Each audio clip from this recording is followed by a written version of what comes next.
Hello, everybody, and welcome to Virtual TrekCon 4 with Sirach Lofton and Melissa Longo, of course. Hello. We have a spectacular, very special guest, Jin Maley, who plays, checks notes, Communications Officer Ensign Kova Rin Esmar in Star Trek Picard. Hello, Jin. How are you today? I am great. Thank you so much for having me. It's a pleasure to be here, talk about this great season. Yeah. Welcome. Happy Star Trek Picard Day. Welcome. Yay. Can we just start off first thing? Introduce yourself to everybody. Let them know why you started acting, how long it's been. Let's get to know you. Yeah. So I'm Jin Maley. I actually recently came out as non-binary. I used to go by Lisa Maley for a long time. I came out as non-binary during COVID, actually. But I've been acting for about 18 years. Pretty much once I first discovered it, I was totally sold on it. I played classical piano for a really long time and I got a hand injury. So then I started to get into acting and felt like a natural transit. It's just performing, but like definitely I'm a way better actor than I was a pianist. So yeah, I've been doing it for a long time. I've been out in Los Angeles for 10 years. And, I've done TV and film things here and there. I've done a lot of theater. But this is my first really epically enormous, huge booking. So yeah, we were just talking about how, I'm new to this. This is my first big interview. I'm glad to do it with you guys, and it's fun to do it over Zoom. And it was nice to meet you in person, though, before doing it. We met at the after party for the premiere, which was fun. But great premiere, great after party, great meeting. Oh my God, so great. Yeah, it was great to meet you, too. The food was amazing. It was. So bomb. And, of all the shows to be on and all of the seasons to be on them, this Picard season 3 is like a golden opportunity to showcase and be a part of something special because, what we saw is something extremely special. I know. It really is legendary. And when we use these kinds of words, I feel like we use these kinds of words for a lot of things, but this really is special. I mean, the whole cast coming back together. I am not I was never like, a major Star Trek fan, but I did watch Next Generation. And nice. It holds a very special place in my heart. And I've seen Discovery, but like the fact that it was this season just, How does the being on the set compare to, your experience as an actor on other sets and other shows? What was some of the things that jumped out at you as remarkable? I think everybody is very aware that we're making history and we're part of this huge, major part of American culture. I mean, it's like historically significant. And so there's a certain kind of gravitas that you feel, or a gravity or something when you're on the bridge.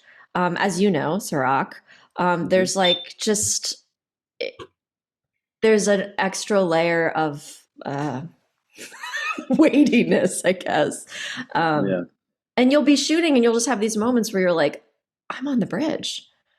What is happening? It felt, we shot for like 9 months or so, and that feeling never went away. Every now and then I would stop and look at where I was and just feel like a fan, not like a professional. I had to like take a moment to really take in where I was. And also, I think the Star Trek family, as you guys know, is so welcoming and inclusive. And like the fans are so cool, probably the coolest fans out there. And probably, definitely.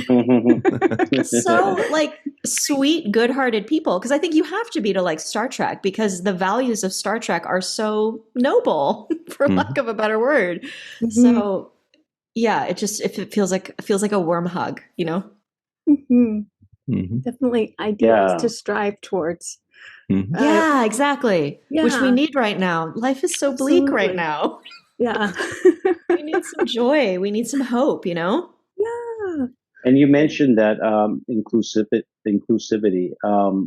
Was that, that's also a tenet of the show and one of the ideals that Star Trek stands for. but sometimes it's not the experience that you feel as an actor when you're on the set. Is that something that you felt on the set as well? Like, were you welcomed and treated well? So welcomed, so welcomed.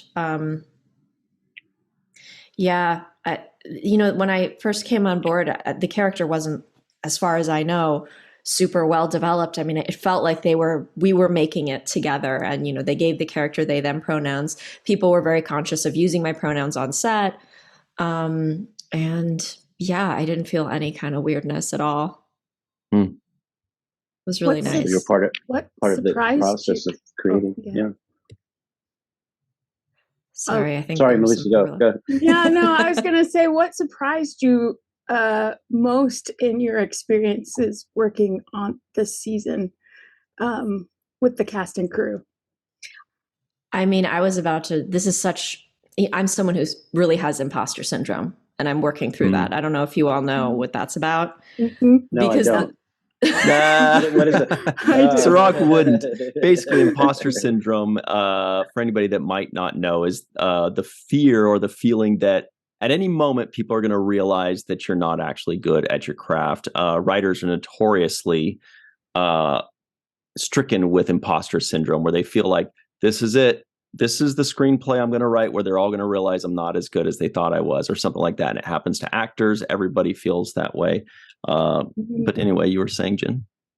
Yeah, imposter syndrome, anxiety. If you have these things, I feel you. You're not alone, because the first thing that came to my mind when you said what surprised you was the fact that I could do it. I was so scared. I had plenty of experience. I had every reason in the world to be completely confident, but I was really afraid my nerves would get the better of me. And I mean, it didn't. But this experience, it feels personally significant for me, because I feel like, I don't know, I really stepped into another level of confidence in myself by doing this role. And yeah, what surprised me, I mean, everybody being so welcoming. I mean, being on the bridge with Patrick Stewart acting with you when he's off camera. I mean, not everybody does that. Some people really phone it in when they're off camera, especially somebody like, of his stature, of his level. And the fact that he, was present, everybody was so present and welcoming right from the get-go. You were mentioning, Sarah, comparing to other shows. With other shows, you come on as a co-star, as a small part, like the part that I'm playing in Star Trek. And you're kind of like, you're not really part of the cast. You're like, okay, you're here, and they have their own family thing going, and you're just kind of like visiting. And it was not that way at all. They just really included us right out of the gate. And yeah, I felt very at home. Now, you said that you were Patrick. Yeah, I just want to repeat that you said Patrick Stewart was working scenes with you, like running scenes with you. Oh, no. Not yet. Like, but if you were doing, I was like, whoa. Yeah, we were running lines together. Oh wow! He bought me some tea. This guy. I love this guy. Hot. No, let's not get crazy. I want to ask you though. I'm sorry. What is it like when you're creating a whole new character that, because that's one of the questions we ask, people who have played Ferengi and whatnot, when they're inventing an entire species in Star Trek. Is that what you were doing? Yeah. So this was a Hellion, right? Mm-hmm. Which we know very little, but there was a character, Jin. Just to piggyback on what Sirach's saying, you've seen some or much of The Next Generation. Were you privy to the Hellion character in The Next Generation? Did they give you this to study? What did you know about this, if anything? Did they give me this to study? No. I got there. And they said, we're going to make you an alien. I was in the makeup chair. That's when I found out, when they started putting the makeup on me. Oh, so wow. I was in the makeup chair. Yeah, they didn't cast me as an alien. They cast me. And then I was in the makeup chair. They were putting the piece on me. And I was looking up online about, things that I could piece together from Hellion culture. Which isn't much. There isn't a ton out there yet. Really what I did, the thing about acting, there's so many people in this community, you guys and fans watching this, who know so much more about Star Trek than I do. Fortunately, as an actor, it's like the character is kind of a composite of all of the contributions of different people, the actor, the makeup artist, the directors, the writers, the lighting, the set, everything. So from my portion, I'm not an expert by any means. I just saw empathy and telepathy and I ran with that. I said, okay, I'm going to make this character's communications. They speak all these languages. They're going to be highly competent, really good at their job. They're young. They're an ensign, but they're on top of their game. And they have this telepathic ability, which to me, I was thinking of the person, Esmar as like clairsentient, like able to sort of sense the feelings of other people, which is really just sort of an exaggeration of who I am naturally. And being real quick, a highly sensitive person. There was one character in one episode, a Hellion that was romantically involved with Mr. Geordie LaForge, played by, of course, LeVar Burton. This was the Hellion Aquiel, I think. So that's almost all we have to go with. Apparently, there was one in Lower Decks as well. I didn't realize that, but that's all we had to go with. So it's got to be pretty exciting. Yeah. Yeah, because you kind of are paving the way for the Hellions. We get to see a lot more of them and what makes them tick, which is exciting. Yeah, totally. And the wave hasn't hit you yet either, so you're still, this is the public hasn't seen it, and this is all based on the experience that you had leading up to it. And actually, about that, what was the auditioning process like for you? I remember auditioning for Vadik, but is that the way they're pronouncing it? Yes, it's Vadik. So. The villain. I auditioned for that, and I'm sure that's something that who knows if they were actually considering me for that part, if they were just, I don't really know what goes on with them. But I remember auditioning for that. I remember being asked to audition for a part that would cause my character to die. One of those, long live the Federation, and then you get shot up. And I was like, I'm not doing that. No, because I want to be on this show. I've wanted to be on this show for a really long time. I mean, not Picard specifically, just in the Star Trek universe. So I said no to that. And then this, it was a self-tape, and it involved a lot of, interacting and reacting and noticing something happening over here and then something going on the board that you're interacting with and then interacting with a person. So it was a very short thing, but it involved a lot of reaction.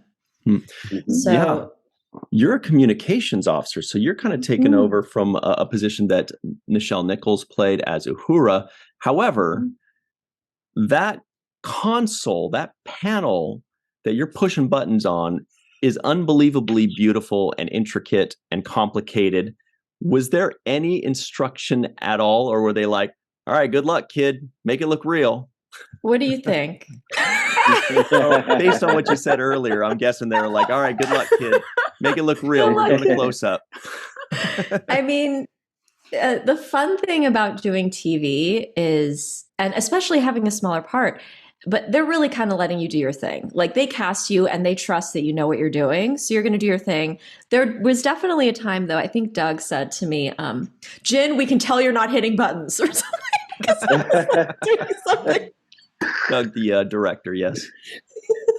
And so there were, because I come from theater, so I'm used to having time to rehearse on set, so I had to really use whatever downtime I had when we weren't shooting to figure out what all the buttons were, and make that really specific, because you have to look like you are massively on top of that whole beautiful console. Oh my gosh, I loved it. Yeah. The whole set is beautiful. That's one of the things that really jumps out right away, is just the kind of craftsmanship that these guys are putting into the sets. and just like you mentioned about the passion of the cinematographers, the directors, and special effects, everybody puts in so much work to make it look exceptional. Does this have a feature film feel to it when you guys are filming? Because it visually appears like a feature film, even though it's just a series. But is it also feel like that on the set? Like, oh, this is like basically feature film level? In what sense? Like, just the bigness of the scale. Usually, feature film. Oh, I see. Like, no. Yeah, I mean, I haven't done enough. I haven't done a big budget feature, so I really wouldn't know. But yeah, I mean, it felt like a lot. We took a lot of footage, a lot of different angles. I mean, the quality of all of the equipment they were using, it felt pretty epic. Mm-hmm. And you mentioned you come from stage. Yeah, I'm actually doing a play starting tomorrow. I'm playing Ariel in The Tempest, who is another supernatural being. So that's awesome. It's fun to play supernatural beings. I'm playing a supernatural being in a video game too, which will come out in like a year. I know, so weird. Now, are you a supernatural being in real life? If you can pull that off, then you're set. I think maybe it's the shaved head. I don't know. My father-in-law, when I shaved it, he was like, I was like, "What do you think, Murray?" And he looked at me and he just went, "You look like a Martian." So that's my casting now. All right. I love you, Murray. I love him. I didn't intend to speak about my family. I love my family. They're so incredibly supportive, and I really wouldn't be here without them. Listen to me giving my little like Oscar speech. No, but I just want to. I didn't expect to mention them, so I thought I should say they're amazing. So, sorry, Melissa, go ahead. No, I was just gonna ask. Is there something that you particularly enjoy about Esmar? Mm-hmm. Yeah, I think what I enjoyed that I brought to the character, and that I don't know how much of this came through because I don't know what footage they used, because the story's really made in the editing. Right. So who knows what came through? But what I enjoyed about playing the character is how sensitive they are. And they're very competent and they're on top of it, but there's a lot of heart and there's a lot of emotion going on under the surface that they're trying to keep it together. I think Esmar really, I'm sure this does come through, Esmar really cares about their fellow bridge officers. I think that they really have a big heart. So yeah, I would say that's probably, yeah. And like you work on a role and it changes you. It brings out different sides of yourself. And I don't know, I feel like Sirach, you're smiling. I would love to hear your experiences about that if you want to share. I don't know if I don't want to hijack the interview. I've had, I mean, just this itself, just this experience that we're doing exactly right now is almost the result of the characters that I played in the past, of the character I played on DS9. So it does stay inside of you and it does become a part of you. So you are changed by the character after you get to know it intimately. Absolutely. Yeah, it's great. It's a great feeling. Now, Jin, on set, I'm positive the answer is that everybody was wonderful and everyone was nice. But who wasn't? No, I'm just kidding. Who especially did you vibe with on the set? Whether it was a PA or a fellow actor or director, was there one or two people that really jumped out at you that you really enjoyed their company? I mean, so many people. The first people that actually came to mind were the COVID protocol folks. Running around and like taking our masks and giving them back and just being very. There's so many people who are just so on top of it. The food was amazing. Unbelievable. After, I think it was after the holidays, my weight was starting to creep up for a little bit towards the holidays. And then it really shot up over the holidays when I went home and just ate tons of delicious food. And I came back and I actually had to get a bigger pants size. It'll be interesting to see if that shows up. But What was I going to say? Oh, you were asking, went on a tangent. You said, what was the question again? If you had like a best pal on set. Yeah. Yeah, I got really close with Stephanie and Joseph, who play Tavine and Mura. Mm-hmm. Because we had a lot of a lot of scenes together. We had a lot of time sitting on chairs together. And Jonathan Frakes was the first person I remember who talked to me on the actual set. And he just came up next to me. And I was kind of looking at him. And he just goes, he is so charming. Oh my gosh, it's ridiculous. He just looked at me and he went, so do you like Star Wars?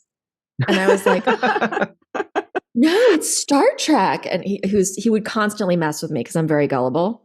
There was food outside and I was like, oh, is that free? Or something. I don't know, something like that. He messed with me all the time. And he was very sweet, very welcoming, like so charismatic. Exactly the way you would expect him to be, he is, and more. It's so true. Yeah, you know. Yeah, I know. He just oozes charm. He's just so... It's so fun to be around. It really is. Playful instead of playful spirit. Yeah. He's very playful. Yeah.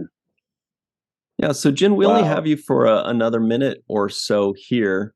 But before we go, first of all, thank you so much for taking the time to join us today, especially when you're super busy and you have lines to learn and theater to show off in. We really appreciate that.